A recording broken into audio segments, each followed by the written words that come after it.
What is a 1031 exchange?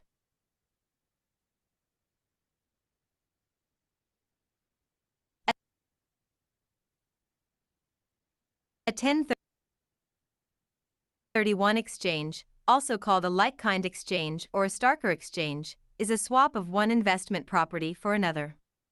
Most swaps are taxable as sales, although if yours meets the requirements of 1031, you'll either have no tax or limited tax due at the time of the exchange.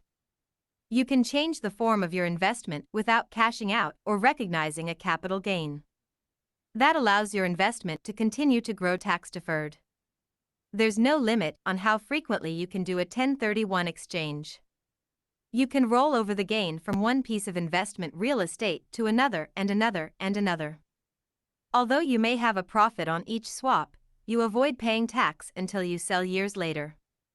If it works out as planned, you'll pay only one tax at a long-term capital gains rate, currently 15% or 20%, depending on income, and 0% for some lower-income taxpayers, as of 2024.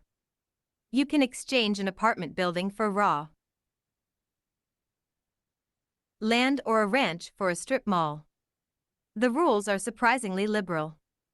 You can even exchange one business for another, but there are traps to be wary of. The 1031 provision is for investment and business property, though the rules can apply to a former principal residence under certain conditions. There are also ways that you can use 1031 for swapping vacation homes, but this loophole is much narrower than it used to be. 1031 exchange timelines and rules.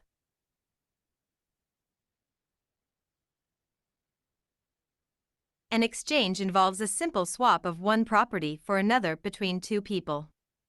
But the odds of finding someone with the exact property that you want who wants the exact property that you have are slim to none. For that reason, the majority of exchanges are delayed, three-party, or starker exchanges, named for the first tax case that allowed them. In a delayed exchange, you need a qualified intermediary or middleman, who holds the cash after you sell your property and uses it to buy the replacement property for you. This three-party exchange is treated as a swap. There are two timing rules that you need to observe in a delayed exchange. The 45-day rule.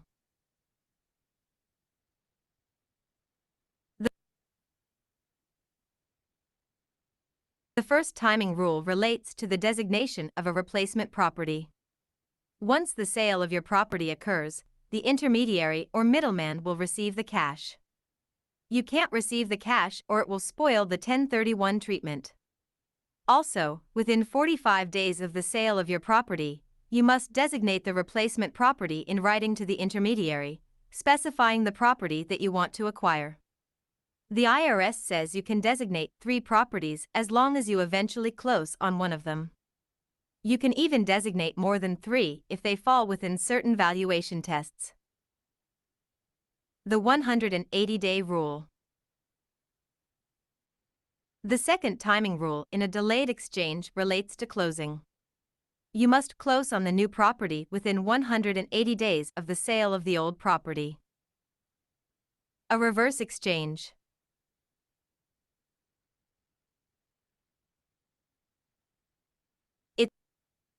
It's also possible to buy the replacement property before selling the old one and still qualify for a 1031 exchange. In this case, the same 45 and 180-day time windows apply. To qualify, you need to transfer the new property to an exchange accommodation titleholder, identify a property for exchange within 45 days, and then complete the transaction within 180 days after the replacement property was bought. 1031 exchange tax implications.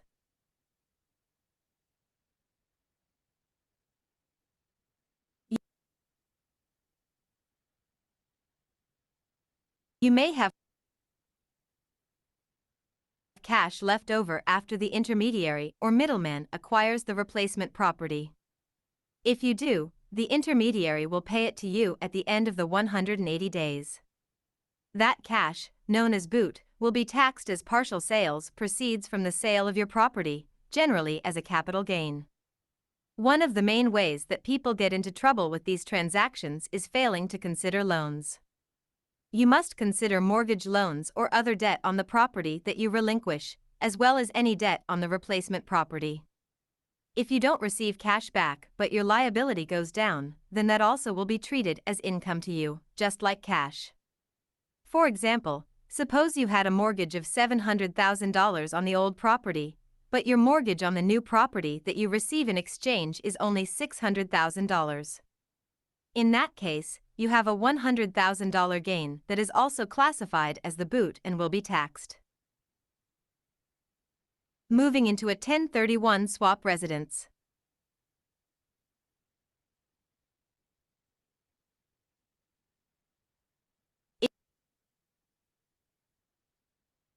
If you want to use the property for which you swapped as your new second or even principal home, you can't move in right away. In 2008, the IRS created a safe harbor rule, under which it said it would not challenge whether a replacement dwelling qualified as an investment property for purposes of Section 1031. To meet that safe harbor, in each of the two 12-month periods immediately after the exchange, 1. You must rent the dwelling unit to another person for a fair rental for 14 days or more.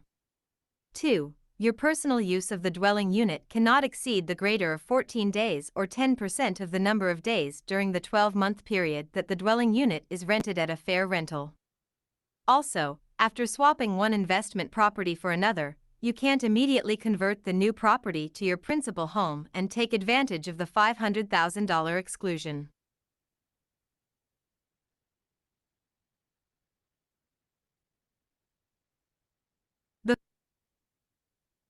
Before the law was changed in 2004, an investor might transfer one rental property in a 1031 exchange for another rental property, rent out the new rental property for a period, move into the property for a few years, and then sell it, taking advantage of exclusion of gain from the sale of a principal residence. But now, if you acquire property in a 1031 exchange and later attempt to sell that property as your principal residence, the exclusion will not apply during the 5-year period beginning with the date when the property was acquired in the 1031 like-kind exchange. In other words, you'll have to wait a lot longer to use the principal residence capital gains tax break. 1031 for estate planning.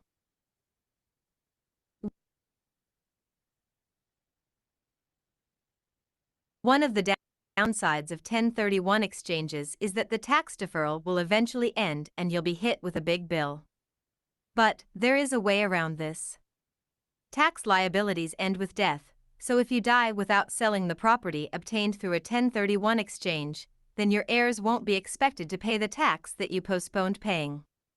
They'll also inherit the property at its stepped-up market rate value. That means that a 1031 exchange can be great for estate planning. How to report 1031 exchanges to the IRS.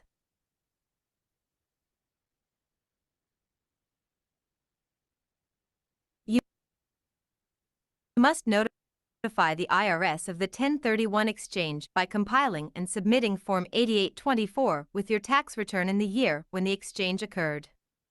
The form will require you to provide descriptions of the properties exchanged, the dates when they were identified and transferred, any relationship that you may have with the other parties with whom you exchanged properties, and the value of the like-kind properties. You're also required to disclose the adjusted basis of the property given up and any liabilities that you assumed or relinquished. It's important to complete the form correctly and without error. If the IRS believes that you haven't played by the rules, you could be hit with a big tax bill and penalties. The bottom line. A 1031 exchange can be used by savvy real estate investors as a tax-deferred strategy to build wealth. However, the many complex moving parts not only require understanding the rules, but also enlisting professional help, even for seasoned investors. Be sure to like and subscribe to catch the next video from New Day Property Redevelopers.